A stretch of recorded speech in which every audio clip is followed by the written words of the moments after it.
Brainstorm tonight. From Manchester, a pop vocalist advertising executive. From St Albans, a biology student fascinated by crime. From Carshalton, a bomb-making systems analyst. And Errol Jones, our current Brainstorm champion. Now, here's the man with all the questions and all the answers, Kenny Everett.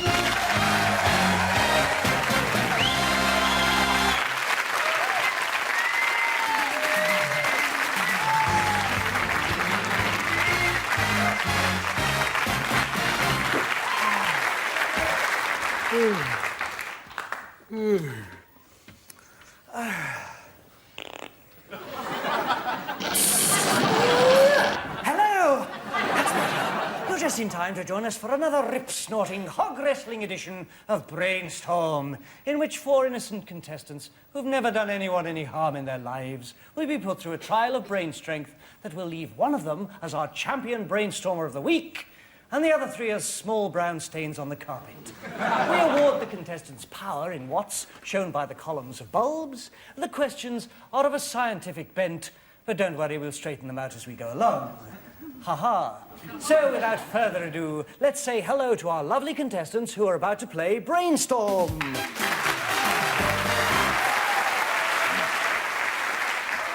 First of all, we say hello to Guy. Guy, tell us your first name, your full name. Well, my first name's Guy. Yes. And my full name is Guy Lovelady. I asked for your name, not your ambition. Are you still a pop singer, by the way? No, I gave that one up as a bad joke. Uh-huh. No, I just run a record company now. What's it called? Ugly Man Records. Oh, who's your principal artist, Bernard Manning? Now let's say hello to the lovely Shari. Shari, hello. Hello. What's a young lady like you doing, so interested in crime? I think it's brilliant. And what sort of crime are you interested in? Cold, calculated crime. Oh, you'll enjoy the Des O'Connor show then. Yeah! Now let's have a word with Richard. Hello, Dickie Pooh. What's all this about bombs? Hi there. Well, I used to make bombs as a kid, but I gave it up because it got too dangerous. You're not still doing it, I hope. No. I can't get the plutonium nowadays. Oh. So now it's what, biology? Yeah, and it's computers. So you've gone from bombs to biology? Yeah, that's right. Yeah? Well, it's normal transition, isn't it? Well, yes. Normal for our contestants, anyway. Errol, you're a lovely-looking lady, and I've seen you somewhere before. Mm-hmm. Oh, it was last week? Yes. Doesn't time fly? Well, Errol, I understand one of your ambitions is to have a radio programme. Yes. Well, you should have Derek Jameson's. He's not doing much with it at the moment. OK, let's play round 1 now, because it's once again time to brainstorm. Fingers on the buzzers for our first round. 100 watts for each correcty-poo. What's flavoured with juniper berries and tastes good with tonic? Errol. Gin. Gin is right. Which cools faster?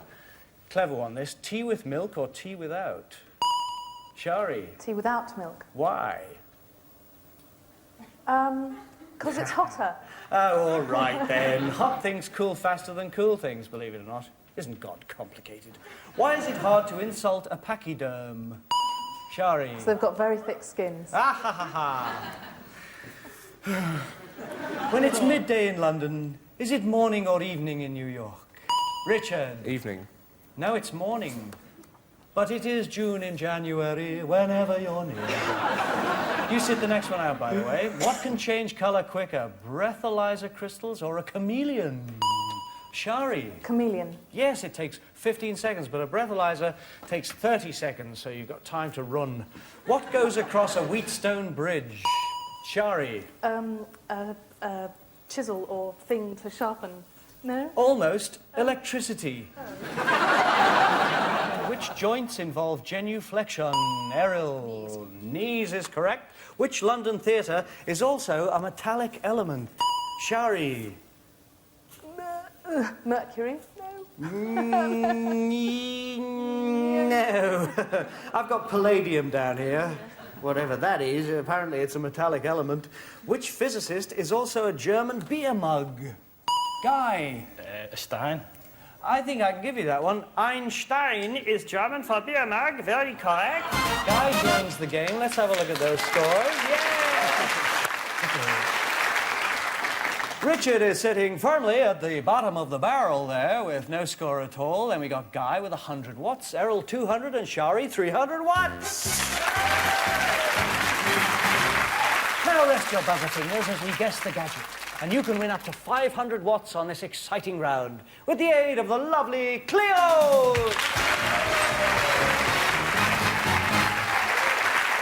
Hi, Kenny.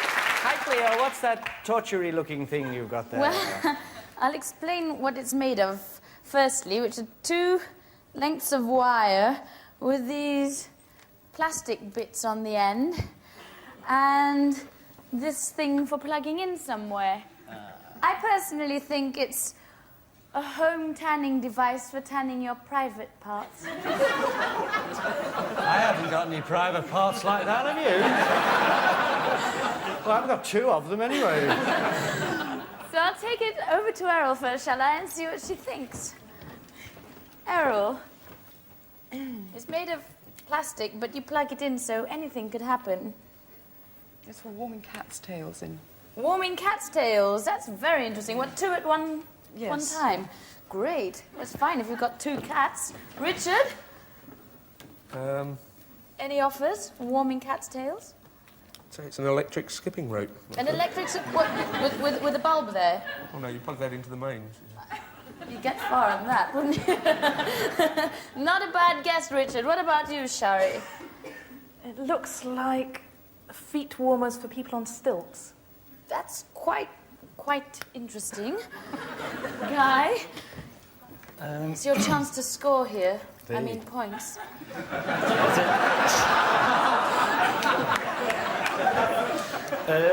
I think it's something to do with milking a cow.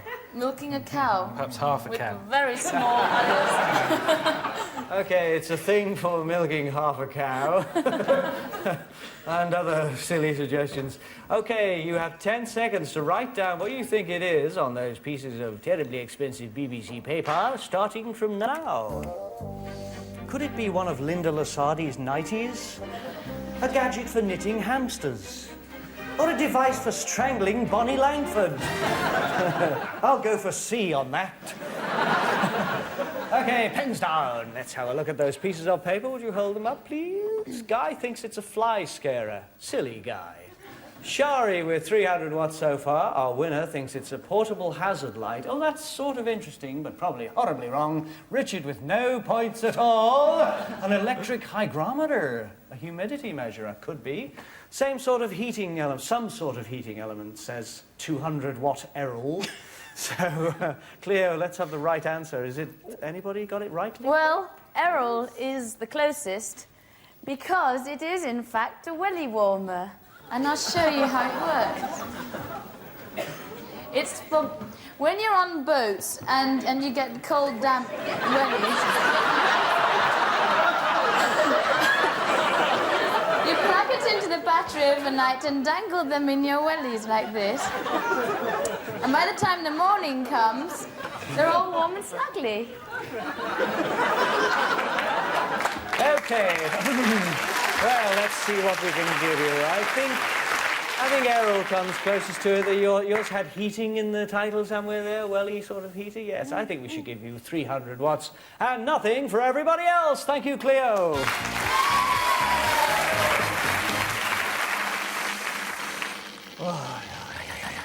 I love electricity, don't you? It's a power in the land, you know.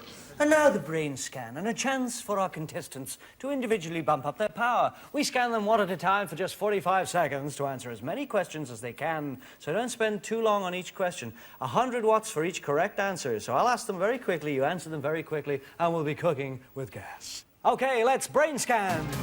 Could it be Shari? Could it be old No Points Richard? Maybe Guy? Or even Errol? Yes, it's Errol. 500 watts, you're winning, Errol, so smile bigger. That's better. Here we go, as many in 45 seconds as you can. Who invented this sewing machine? Singer. Correct. What animal is a pipistrelle? It's a bat. It is. What two-tier mode of transport was built by Adams & Co. in 1847? Bus. A double-decker bus. What is sisal? It's a fibre. No, it's a plant. Which sense do you lose during anosmia? Smell. Yes, that's true. Which food was first produced mechanically in Italy in 1800? Pasta. Right. What's the electrical opposite of a conductor? I haven't a clue. No, it's an insulator. What is another name for the heavenly Polaris? A submarine.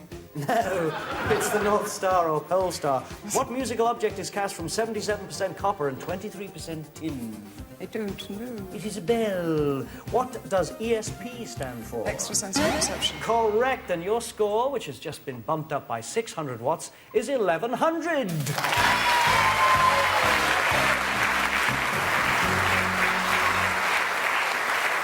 Well done, Errol. A spiffing round there, and now it's Guy's turn. Time to turn your score from 100 watts into, golly, well, Errol's 1100. See if you can beat that. We start your 45 seconds now. What does a petrologist study? Oil. Rocks. Have spiders got ears? No. Is right. Which season begins at the vernal equinox? Autumn. Spring. What gas is used in photo flashes? No idea. Xenon. In your body, what surrounds a nerve? Cell. Fatty sheath. Ew. Which Viennese gentleman gave the world psychoanalysis? Freud. Then went potty. Freud. What sort of energy does a moving body have? Kinetic. What sort of organism causes dry rot? No idea. A fungus. Which is the fastest running bird? Ostrich. Right. What's the proper name for a lie detector? No idea. You're lying. I'm It's a sorry. polygraph. Anyway, you've bumped up your score by a few. 300 watts for 3 correct answers. You're now 400 watts, Guy.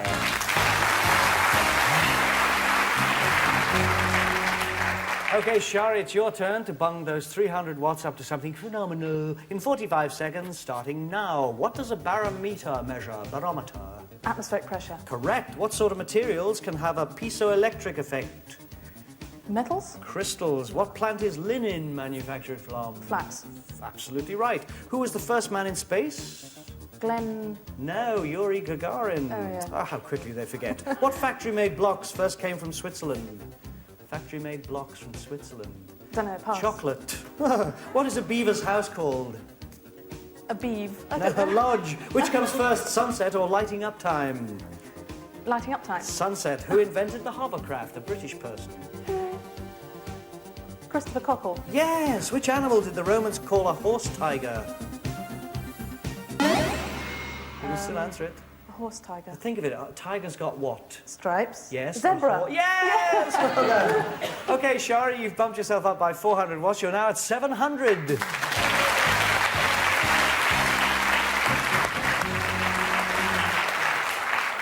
Well, Richard, there's hardly anything in it.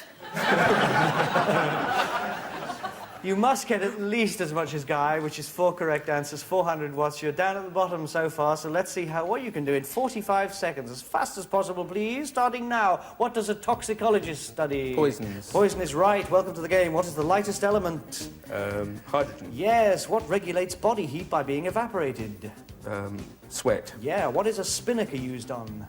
Sailing boat. Yes. To within 5 miles an hour. What is the maximum speed at which rain falls? To within 5. 30. 18.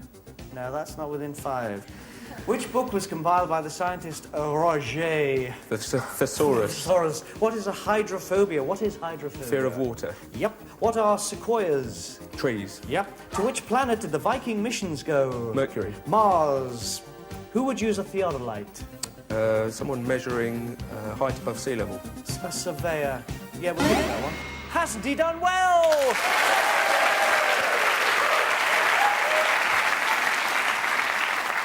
Richard, you have pulled yourself out of the primeval slime up to what we thought was 800 points, but I'm afraid we've had to take 100 off for the theodolite thing because this thing in my ear is attached directly to Duke Hussey's office, and he just said, don't give away 100 points for theodolite, Ken, because it's totally wrong and you're fired. But I'm going to stay for the rest of the show because I'm enjoying it so much, so Duke. Right. Let's have a look at those old scores now. Shari and Richard are 700. Guy trailing very badly with 400 watts. Errol is our winner with 1,100.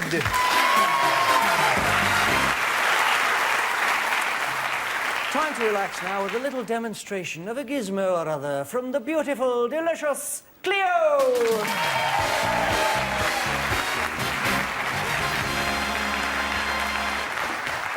Well, I see it looks like some sort of torture instrument, so I guess I'm involved in this. You guessed right, Kenny. What you have to do is put your head there and Legs up this legs end. over the cushion Oh, and God. feet in here. Every week they try to kill me. What this is called, and you'll find out in a few minutes, is a stretch lift. Oh, nice. And what it does, Thank God I've got clean underwear on. Off we go. put the safety catch in, Oh, thank you. and Okay, beam me up, snotty. okay, here we go. This is called a stretch lift because what it does is it stretches you and lets you relax, because in between all the bits of your spine are little discs that, as we walk all day long, get compressed. And because we're one of the few mammals that walk upright, we feel backaches even more than any other animal. Kenny, how are you? Are you all right? I think so. So what's happening to Kenny now is he's being stretched and everything is relaxing and he's feeling great, aren't you, Kenny? I'm not relaxing at all. What's the question? Hurry up. There. Now the question is, as all the discs in between the bits of our spine are compressible, Talk faster, please.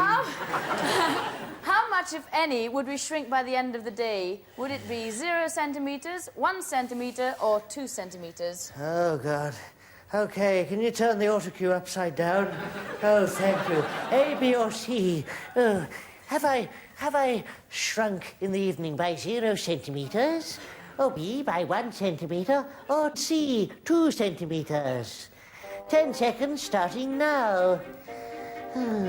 Is it A, no centimetres, B, 1 centimetre, or C, 2 centimetres of shrinkage by the evening?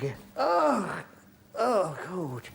Oh, I've got a head full of blood. Let's see now. Well, 2 of our folks have scored B, and 1 an A, and 1 a C. Which is the correct answer, The please? correct answer is C, Kenny. We actually shrink 2 centimetres by the end of the evening, but when we sleep, we stretch out, and when we wake up again, we're all back to normal. Oh, God.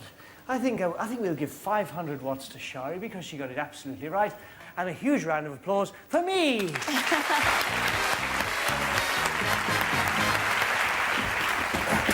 They keep trying to kill me on the show. We've got 2 left. What are they saving for the last show? A handheld nuclear device? Let's have a look at those scores then. Guy, you're trailing 400 watts. Richard, you're next 700. Errol, 1,100 for you. And Shari is leading with 1,200. And now a cosy round with a cosy person. It's your final chance to bump up your scores. 500 watts for answers to a question set by our cosy expert. This week, it's light bulb engineer Bill Carlton.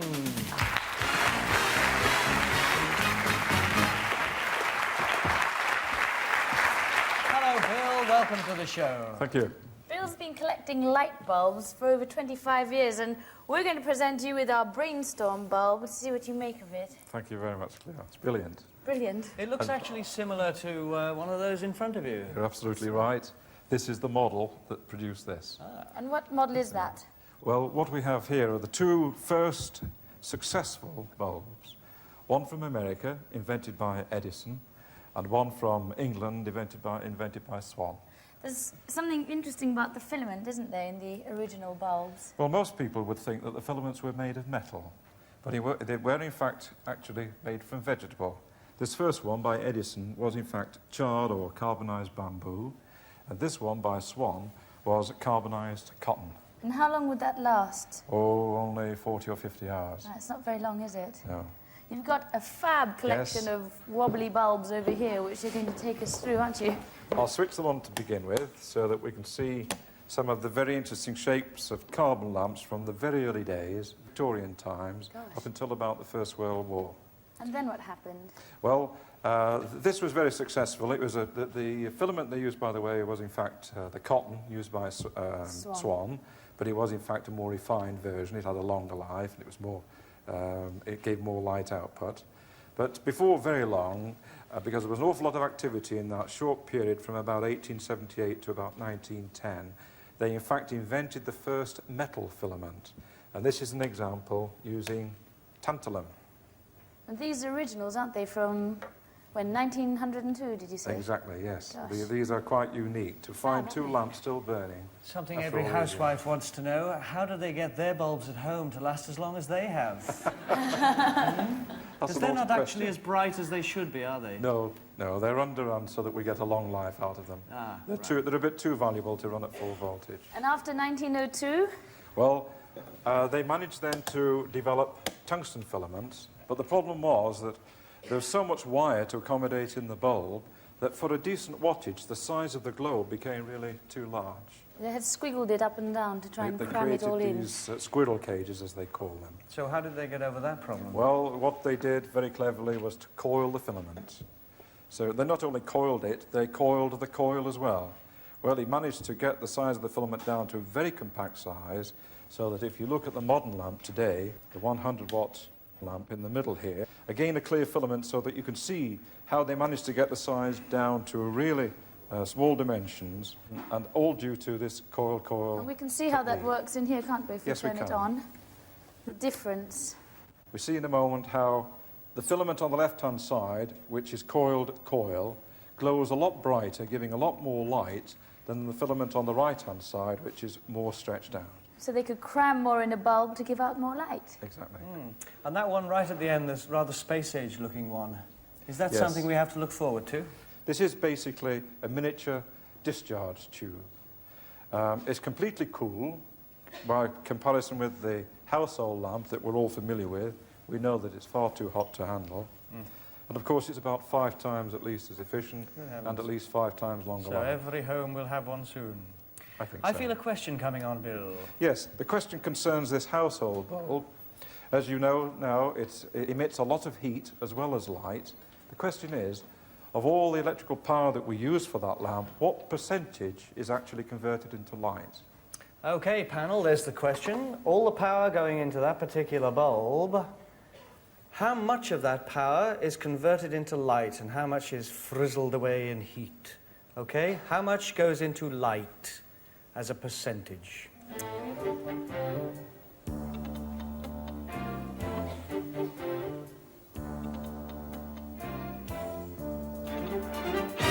Okay, let's have a look at your results.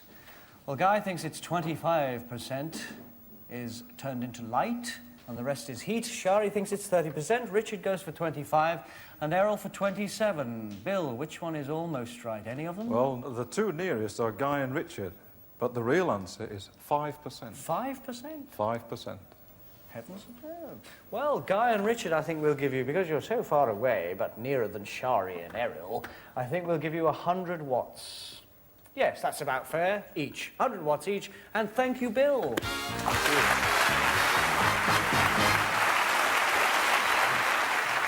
you. And now, splice the main brace, man the lifeboats, and put the cat out, because it's time to play the brain drain. In this, our last and most dangerous round, we won't be awarding watts, but instead we'll be draining them away. If you answer a question right, the others lose 100 watts of their score. If you get it wrong, you lose 100 watts off yours until you hear this.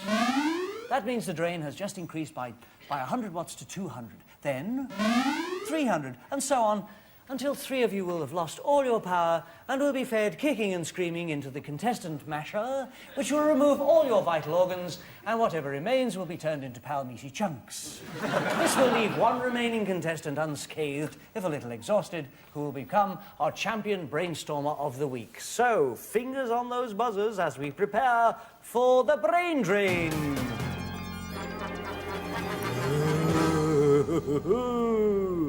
Are we ready? The most important round. Fingers on buzzers for this. Answer the question with an appropriate voice, please. How would your voice sound if you breathed helium? Shari. Like that? Yes, it would. 100 off everyone else. Shari stays the same. Where are your phalanges?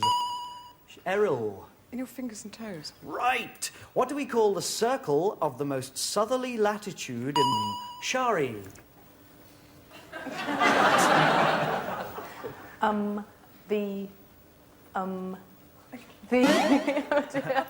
You've just lost 100 watts, darling. It's called the Arctic Circle, of course. We all knew that, didn't we, folks? Yes. The guy on the end, oh dear, Guy, you're looking horrible. 300 watts. I think the shirt's draining your power away. Try this one, try this one. What song was sung in space and is in the top 3 most frequently sung songs in English? Errol. White Christmas. No, good try. Happy Birthday to You was sung in space. Uh-oh, the drain has gone up to 200 watts. So, Guy, you're almost in huge trouble. What do you normally write on with calcium sulfate? Guy. Blackboard. Yes! You're safe-ish. Everybody else goes down 200 watts. What drink was launched as an esteemed brain tonic and intellectual beverage? Shari. Coca-Cola. Correct. What is a frog before metamorphosis? Shari. It's a tadpole. It is indeed. Oh, God, Guy! Icarine. Guy, you've just been drained all the way, and so have you, Richard. Oh, bring on their boobies. You don't go home empty-handed, Guy. We fill them with this for you. Thank you very much indeed.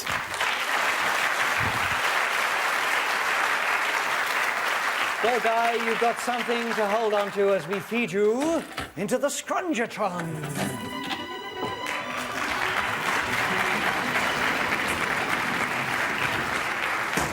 And Richard, you don't go away empty-handed as well. Bring on his booby prize, Cleo. Well, Richard, it may not look very impressive. That's because it isn't very impressive. Cheerio, Richard.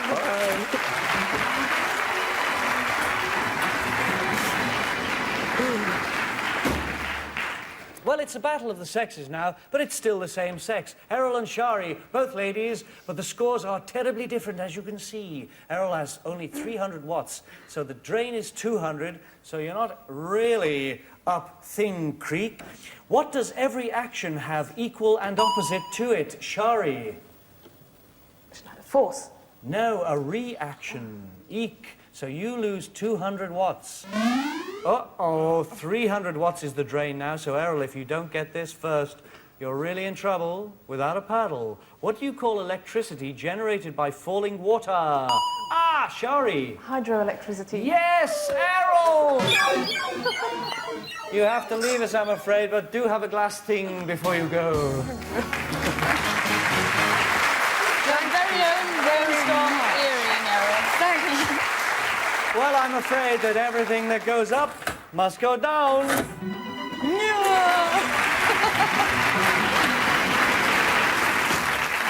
Strange, everybody seems to smile just as they're going into the Scrungatron. Shari, you are our Brainstormer of the Week.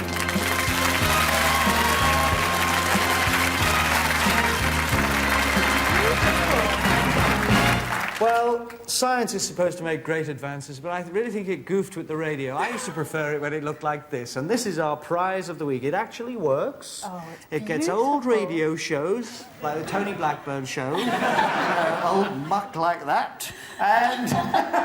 Sorry, Town. And it's absolutely real, and it's made of wood, and it's got wires dangling in it, lights in the dark, and it's your prize for being our Brainstormer of the Week. We'll see you next week to battle against 3 more contestants, and we'll hopefully see you 2 as well. Mwah! Bye-bye.